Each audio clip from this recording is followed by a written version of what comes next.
रात का वक्त। अविरा रोहित के साथ अपने घर पहुंच चुकी थी। अब अविरा रोहित को लाचारी से देख रही थी। रोहित उसे देख बोला, अब ये मुंह बनाना बंद करो, मैं अंकल को कुछ नहीं बताने वाला। उसकी बात सुन अविरा झट से रोहित के गले से लग गई और बोली, तुम सच में मेरे सबसे अच्छे दोस्त हो। उसकी बात सुन रोहित मुस्कुराया और अपने मन में बोला, यही तो मेरी गलती है कि तुम मुझे सिर्फ अपना अच्छा दोस्त समझती हो, लेकिन तुम मेरे लिए एक दोस्त से बढ़कर हो। अविरा अब रोहित से अलग हुई और बोली, ठीक है तो मैं जाती हूँ, कल मुझे जल्दी लेने के लिए आना, कल काफी काम है। रोहित ने मुस्कुराकर और थोड़ा झुकते हुए कहा, जैसी आपकी आज्ञा हो हुजूर। उसकी बात सुन अब अविरा हंसते हुए घर के अंदर चली गई। वहीं दूसरी तरफ समुद्र के पास एक बहुत बड़ी शिप खड़ी थी, जिसमें काफी लोग कुछ सामान रख रहे थे। विराज ने अपने सबसे खास आदमी करम को बुलाया और बोला, ये शिप सुबह होने से पहले यहाँ से निकल जानी चाहिए। और हाँ, उन लोगों का क्या हुआ?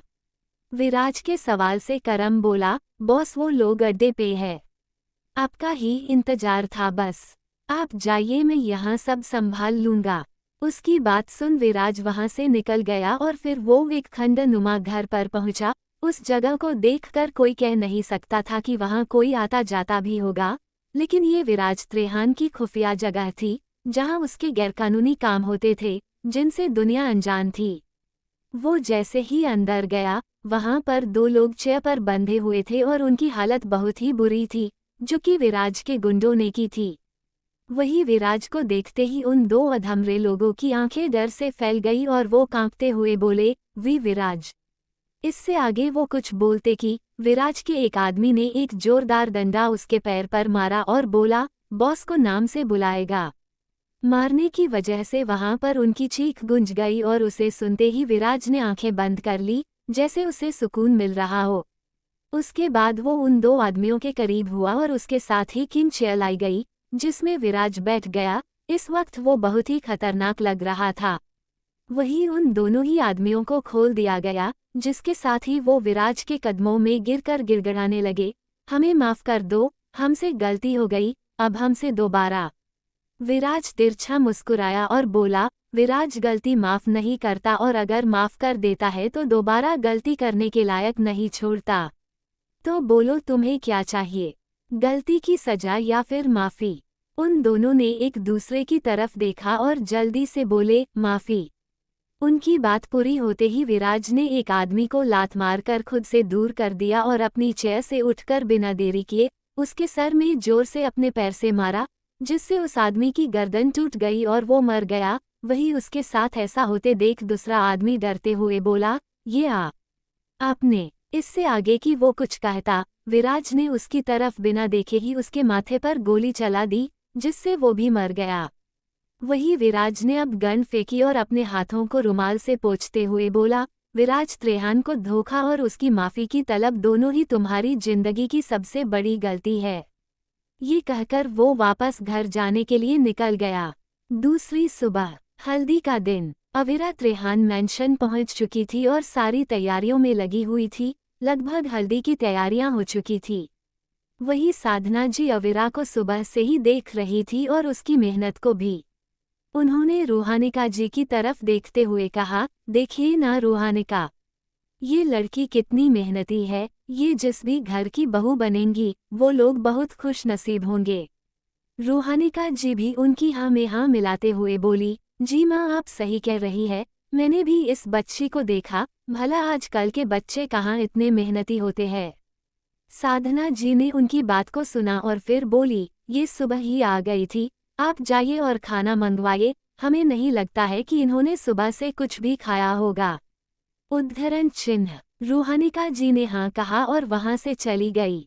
वही अविरा जो दुल्हन के बैठने की जगह को सजा रही थी, साधना जी उसके पास गई और बोली, बेटा आप थोड़ी देर आराम कर लो, सुबह से लगी हुई हो। उनकी आवाज सुन अविरा झट से पलटी और फिर बोली, नहीं दादी जी मैं ठीक हूँ और अब बस थोड़ा सा ही काम बचा है। तभी रूहानिका जी आए और बैठते हुए बोली, थोड़ा सा काम है तो क्या हुआ, आप वो काम नाश्ता करने के बाद भी कर सकती है। ये कहते हुए रूहानिका जी ने सर्वेंट की तरफ इशारा किया तो सर्वेंट ने खाने की ट्रे टेबल पर रख दी। वही अविरा वो सब देख अब थोड़ी हैरान हुई। वो मना करती उससे पहले ही साधना जी बोली, बेटा आप मना करने के बारे में सोचना भी मत। वैसे भी हम कुछ नहीं सुनने वाले। अविरा हिचकिचाते हुए उनसे बोली, दादी जी आपको फिक्र करने की जरूरत नहीं है, मैं अपने घर से खा के आई हूँ और अपने लिए खाना भी लेके आई हूँ। इतना कहकर अविरा ने अपने बैग की तरफ इशारा किया तो साधना जी और रूहानिका जी मुस्कुराए और बोली, ये तो अच्छी बात है कि आप सब चीज़ों के साथ साथ अपना ध्यान भी रखती हो।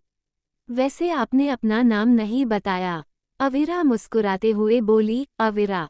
अविरा नाम है मेरा। उसकी बात सुन दोनों ही मुस्कुराए। उसके बाद अविरा फिर से अपने कामों में लग गई। वैसे अविरा घर से कुछ खा के नहीं आई थी, लेकिन वो यहाँ भी नहीं खाना चाहती थी, इसलिए उसने झूठ बोला था। अविरा ने अपना काम खत्म किया और रिया के कमरे की तरफ बढ़ गई।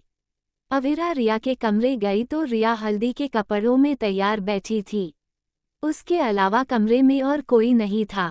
अविरा ने झट से दरवाजा बंद किया और बोली, रिया आज ही आप यहाँ से भाग। अभी वो बोल ही रही थी कि रिया तुरंत बोली, तुम कौन हो और यहाँ क्या कर रही हो? उसकी बात सुन अविरा हैरान हो गई और बोली, रिया मैं अविरा हूँ। कल मैं तुमसे मिली थी और तुमने बताया था कि तुम इस शादी से खुश नहीं हो और मैं तुम्हारी मदद करने वाली थी। रिया की आंखों से आंसू बह निकले और वो बोली, तुम्हें किसने कहा कि मैं शादी से खुश नहीं हूँ? मैं बहुत खुश हूँ इस शादी से। मैं बहुत खुश हूँ। इतना कहकर रिया रोने लगी। अविरा तुरंत उसके पास जाकर खड़ी हुई तो रिया उसके कमर से लग गई। वही अविरा उसे संभालते हुए बोली, क्या हुआ? उस विराज ने कुछ कहा क्या? तभी रिया खुद को संभालते हुए बोली, मुझे बचा लो इस शादी से। मैं शादी नहीं करना चाहती, लेकिन अगर मैंने ये शादी नहीं की तो वो मुझे जान से मार देगा। अविरा उससे अलग हुई और उसके आंसुओं को पोंछते हुए बोली, रिया सुनो मेरी बात। मैंने अगर तुम्हें दोस्त कहा है तो इसका मतलब है कि मैं तुम्हें अपना दोस्त मानती हूँ और वो विराज कुछ नहीं कर पाएगा तुम्हारे साथ, क्योंकि तुम उसके हाथ आओगी ही नहीं। रिया हैरानी से बोली, पर कैसे? अविरा कुछ सोचते हुए बोली, क्या तुम जिससे प्यार करती हो वो भी तुमसे उतना ही प्यार करता है? क्या वो तुम्हारे लिए कुछ भी करेगा? रिया ने हाँ कहा तो अविरा बोली, तो तुम उसे यहाँ पर बुला लो और आज ही उसके साथ यहाँ से भाग जाओ। उसकी बात सुन रिया अब और भी हैरान हो गई और बोली, लेकिन विराज और उसकी सिक्योरिटी, उसके बॉडीगार्ड? अविरा उसके हाथों को थाम कर बोली, वो सब तुम मुझ पर छोड़ दो। मैं तुम्हें यहाँ से निकाल कर ही रहूंगी। अभी वो बोल ही रही थी कि तभी उस कमरे का दरवाजा खुला और रूहानिका जी अंदर आते हुए बोली, रिया बेटा आप तैयार है? चलिए बाहर, हल्दी की रस्म शुरू करनी है। तभी अविरा बोली, आंटी आप चलिए, रिया को मैं लेकर आती हूँ। उसकी बात सुन रूहानिका जी बोली, ठीक है बेटा तुम ही ले आओ। उसके बाद वो चली गई। वही अब रिया अविरा की तरफ देखते हुए बोली, मुझे हल्दी नहीं लगवानी। अविरा उसे समझाते हुए बोली, ये तो करना ही पड़ेगा, वरना हमारे प्लान में प्रॉब्लम हो सकती है। रिया जबरदस्ती उठी और फिर वो दोनों ही गार्डन एरिया की तरफ आ गए, लेकिन अविरा के कदम अपनी जगह पर ही जम गए क्योंकि विराज उसे दूर बैठे घूर रहा था। वही अविरा रिया से बोली, रिया तुम जाओ, मैं इससे आगे नहीं आ सकती। इतना कहकर अविरा दूसरी तरफ जाने लगी। तभी रूहानिका जी आवाज देते हुए बोली, अविरा बेटा आप कहाँ जा रही है? हल्दी की रस्म शुरू होने जा रही है। अविरा कुछ कह नहीं पाए और फिर रिया भी बोली, चलो ना अविरा, मुझे तुमसे हिम्मत मिलती है। अविरा अब मजबूर हो गई और रिया के साथ बढ़ गई। रिया विराज के बगल में बैठ गई। वही विराज की नजरें रिया के बजाय अविरा पर टिकी हुई थी। वही अविरा उसे इग्नोर करने की पूरी कोशिश कर रही थी। वही साधना जी बोली, कौसल्या आइए और रिया को हल्दी लगाइए। कौसल्या जी आगे आई ही थी कि विराज बोला, दादी सबसे पहले अपनी होने वाली बीवी को हल्दी मैं लगाऊंगा। उनकी बात सुन सभी मुस्कुराए, लेकिन रिया ने गुस्से से अपनी मुट्ठियां कस ली। वही विराज अपनी जगह से उठा और अपने हाथों में हल्दी लेकर रिया को लगाने के लिए अपना हाथ बढ़ा दिया। आगे जारी है। क्या करेगी अविरा इस शादी को रोकने के लिए? और क्या वो रिया को भगाने में कामयाब हो जाएगी? जानने के लिए सुनते रहिए इश्क या चक्रव्यूह। लाइक शेयर सब्सक्राइब जरूर करें। और आपको कैसी लगी मेरी स्टोरी कमेंट करके जरूर बताएं।